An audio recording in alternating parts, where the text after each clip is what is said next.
The most dangerous opponent left in this World Cup isn't wearing a jersey, it can't be marked, it can't be subbed, it can't be booked, and right now it is quietly beating FIFA about as badly as anyone has beaten anyone all tournament. It isn't France's midfield, it isn't Spain's press, it isn't whatever unholy thing Norway keeps doing to teams that are supposed to be better than them.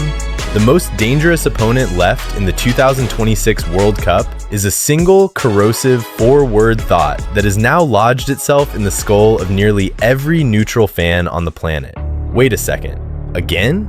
And that thought has a name now. Across the internet, it's become a full-blown theory that FIFA is fixing this World Cup to keep Argentina and Lionel Messi alive as long as possible. And today, I've got new information to share with you guys, because once you start connecting the dots, it's honestly kind of insane. Let's start where the fever finally broke. Atlanta, round of 16, Argentina against Egypt. A match Egypt was winning 2-0, and deep into the second half looked entirely comfortable winning, right up until it didn't. 3 goals in the closing stretch, the last of them a stoppage-time Enzo Fernandez strike, and the defending champions escaped a game they had no business escaping. Great drama, elite comeback. Except that isn't what the internet spent the next 72 hours talking about. What the internet talked about was a disallowed Egyptian goal. Mustafa Zico put the ball in the net, and it came off the board after a video assistant referee review found a foul somewhere back in the build-up. Then Egypt went down looking for a late penalty when Hamdi Fatih hit the deck and the whistle stayed silent. And moments later, Argentina scored the winner. Egypt's coach Hossam Hassan came out afterward and said his team suffered an unjust defeat and pointedly suggested that marketing support had helped keep Argentina and Messi in the tournament. Captain Mohamed Salah questioned the officiating. The Egyptian Football Association filed a formal complaint demanding referees be excluded from the competition. And then, because 2026 is a deeply strange year, the mayor of New York City stood up at a public transit event, was talking about faster buses giving people more time with friends, and casually landed the line, "Egypt was robbed yesterday," to a room full of applause. When your officiating controversy has jumped from the touchline to the podium of a municipal bus announcement, you have lost control of the story. FIFA's referees chief, Pierluigi Collina, came out and defended everything. And to his credit, he actually explained the mechanics. Under VAR protocol, officials can review the entire attacking possession phase, and they found a foul by Egypt's Marwan Attia on Lisandro Martinez in the build-up to Zico's goal. So the goal comes off. Fine, that's a real rule correctly cited. But Collina went further, and this is the part that mattered. He said, and I'm quoting him directly, "Nobody can question the integrity of the FIFA World Cup match officials," and warned that these kinds of accusations could provoke threats against referees and their families, which is true and serious and worth saying. But here's the thing about standing up and declaring that nobody can question the integrity of the tournament. You only have to give that speech when a whole lot of people already are. Nobody is saying the World Cup is fixed, so why does everyone feel like they have to keep insisting on it? Let me build you the pile. Not the crazy pile. We'll get to the crazy pile. The reasonable pile first. The pile of things that taken one at a time are completely explainable, and taken together start to make that little voice in your head clear its throat. Item 1. The opening match against Algeria, the one where Messi scored a hat-trick and equaled the record for most World Cup goals in history. A genuinely beautiful thing. In the 32nd minute of that same match, Messi appeared to rake his studs down the back of Issa Mandy's leg. Polish referee Szymon Marciniak, who may simply not have seen it, gave nothing. VAR looked and decided it wasn't worth a sending off. The pundits watching did not agree even slightly. Nedum Onuoha told ESPN it should have been a red card in my opinion. Alejandro Moreno went further. It's 100% a red card for Lionel Messi. So Messi stays on the pitch and completes the hat trick that ties a record. Now is that a fix? No, referees miss things, but file it. Item 2, and this one's about numbers, because I like numbers and numbers don't have a favorite team. In that Algeria match, Argentina committed 13 fouls to Algeria's 8 and received 0 bookings. 0. Against Jordan next match, Jordan picked up 3 yellows despite committing nearly half as many fouls, 7 to Argentina's 13. And again, Argentina walked away with nothing in the book. Of the 8 teams that reached the quarterfinals, Argentina picked up the second fewest bookings of 0.5. Anyone, 3 total. Despite committing the 4th most fouls, their fouls per card number is 19.7, meaning it takes them nearly 20 fouls to see a single yellow, a rate bettered at this tournament only by Norway. Meanwhile, England under Thomas Tuchel have the most cards of anyone, an average of booking every 6.8 fouls. Same tournament, same laws, one team apparently commits assault every 7 fouls, and the other has a diplomatic immunity clause. Nobody is saying the World Cup is fixed. I'm just reading you the spreadsheet. Item 3. After Argentina got a genuine scare from Cape Verde in the round of 32, FIFA President Gianni Infantino stopped to talk to Argentine television and said out loud into a microphone that he had suffered with them during the match. He then caught himself and clarified that he meant us neutrals who were rooting for both teams.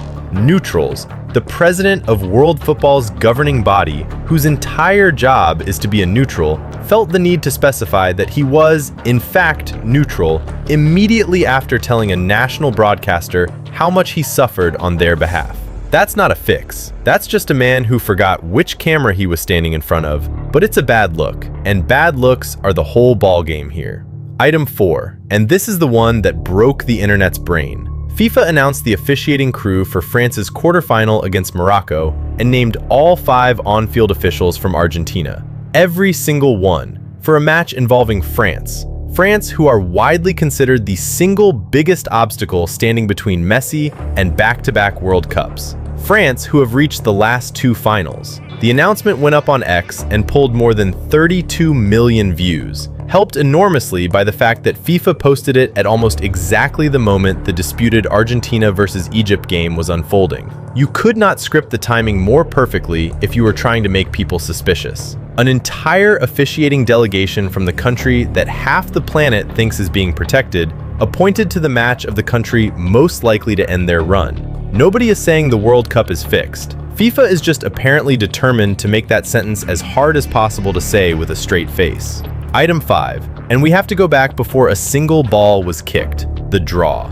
Back in November, FIFA confirmed that the defending champions Argentina, Euro 2024 winners Spain, plus France and England would be seeded and kept apart, unable to meet before the semifinals if they won their groups. Argentina duly landed in a group they were expected to stroll, which in turn set up a comfortable-looking round of 32 tie against the likes of Uruguay, Saudi Arabia, or Cape Verde. Now, seeding is normal. Every tournament seeds. But the effect was that the powerhouses, France, Spain, England, Belgium, kept getting funneled into brutal knockout collisions with each other, while the defending champions appeared to glide down a noticeably softer slope. Supporters will tell you correctly that you can only beat the team in front of you, and that Argentina has beaten every team in front of it. That is a genuinely fair point, and I'm putting it on the record. But perception doesn't care about your fair point. And then there's the ghost hanging over all of it, which is Qatar. Because this didn't start in 2026. In their 2022 title run, Argentina were awarded 5 penalties, the most any single team has ever received in a World Cup. 5. Supporters said everyone was earned. Detractors said 5 is a number that requires an explanation. And more than a year after that final, Louis van Gaal, whose Netherlands side lost to Argentina in a spiteful quarterfinal on penalties, went on Dutch television and said of how the goals came and how certain Argentina players overstepped the mark and were not punished, that then, I think it was all premeditated. Asked directly whether he meant that Messi had to become world champion, Van Gaal answered, "I think so, yes." No evidence has ever emerged to support that. I want to be very clear about that. No evidence. It's the paranoia of a manager who lost a game he thought he should have won. But it stuck because it landed on soil that had already been fertilized. So that's the reasonable pile. Now the trust problem gets worse because Argentina isn't even the only thing eating the tournament's credibility from the inside. Because in the middle of all this, FIFA managed to plunge the whole competition into a full-blown integrity crisis over an entirely different player. Folarin Balogun, the United States striker, got a straight red card in the round of 32 against Bosnia for a challenge on Tarek Muharemovic. A red card carries an automatic one-match ban. That is not a suggestion, it is written into the regulations. And then FIFA announced the ban was suspended, put on probation for a year under Article 27 of the Disciplinary Code, freeing Balogun to face Belgium. Why? FIFA has still never publicly explained the reasoning. What we do know is that President Donald Trump confirmed he had personally called Infantino to ask for a review, telling reporters, "I asked for a review because I did not think it was a foul," in calling the original decision horrible. FIFA insists the phone call played no part. Sure, here's why that one detonated. UEFA, an actual governing body, not a message board, said FIFA had crossed a red line, pointing out that the automatic suspension after a red card is not a discretionary option. Belgium's federation said it was astonished and demanded to know what rule had even been applied. And then the consistency argument arrived to finish the job. England's Jarrell Quincy was sent off against Mexico for a studs-up challenge that a review deemed serious foul play. And FIFA handed him a 2-match ban that England said it could not even appeal. 2 similar-looking challenges, 2 red cards. One player gets a probationary reprieve after a call from the White House, the other gets doubled. Former FIFA referee Jonas Eriksson, 16 years in the middle. Put it simply, fans want correct decisions, but more important, always is consistency. Another former official, Keith Hackett, was blunter, writing that FIFA allowed outside interference by the president. When your own former referees are publicly unable to reconcile 2 of your rulings, the phrase, "nobody is saying the World Cup is fixed," starts to sound less like a fact and more like a plea. And it's not one bad night either. This tournament has been drowning in storms since the opening game, when 3 red cards flew in Mexico's win over South Africa. A Somali referee, Omar Abdulkadir Artan, was turned back at the US border 5 days before the tournament even started. Referee appointments have raised eyebrows across the board. Expand a World Cup to 48 teams, add all those matches, stretch a bigger pool of officials across higher and higher stakes, and you get exactly this. A refereeing corps under a kind of scrutiny it has never faced. In a country where the president will pick up the phone about a red card, even the Wall Street Journal ran a piece essentially begging everyone to talk honestly about VAR, arguing that replay was supposed to stay narrow and instead only ever expands, turning the sport we love over to zero-tolerance killjoys with a magnifying glass. And they've got a point. That goes way beyond Argentina. Every tournament we tell ourselves the technology will be used sparingly, only for the clear and obvious errors. And every tournament, it creeps a little further until a striker's shoulder is offside by the width of a shoelace, and a goal that made a stadium erupt gets erased by a graphic that looks like a physics homework assignment. That's not fairness. That's forensics. When the broadsheet business papers are writing that your review technology is ruining the entertainment, the trust isn't eroding, it's gone. Now, I promised you a water bottle, and I promised you 1978, so let me take you all the way down into the crazy pile, the historical basement where the paranoia was actually poured in the first place. Because this is the part that explains why people are so ready to believe the worst. In 1978, Argentina hosts the World Cup under a military dictatorship run by Jorge Rafael Videla. In a format where the second group stage decided the finalists, Argentina go into their last match needing to beat Peru by 4 clear goals to reach the final. They win 6-0. Immediately unproven whispers of a fix, and those whispers got a lot louder in 2012, when a Peruvian senator, Genaro Ledesma, testified in a Buenos Aires court that a deal had been struck between Videla and Peru's then president, allegedly involving Peruvian dissidents shipped off to Argentine prisons, on the understanding, in his telling, that Videla needed the World Cup to clean up Argentina's image abroad. Unproven, but it's the kind of story that never fully washes out. Fast forward to 1990. Argentina, the defending champions, meet Brazil in the round of 16. During the match, Brazil's Branco drinks from a bottle handed to him by an Argentine physio, and afterwards says he felt dizzy. Canija scores the winner. Years later, Argentina's 1990 coach, Carlos Bilardo, was asked about the notorious spiked water bottle story, and he gave the single most damning non-denial in football history, saying, "I'm not saying it didn't happen." Brazil's federation said they would send a dossier to FIFA. As far as anyone knows, FIFA did nothing. So here's a country that, fairly or not, has a genuine paper trail of "we're not saying it didn't happen," stretching back nearly 50 years. And that is why when a goal comes off the board in Atlanta in 2026, the reaction is not tough call. The reaction is, here we go again. Now let me do the thing I always do before I let a take land, because you deserve the other side, and Argentina deserves it more. Take all of this seriously and be honest. There is no evidence,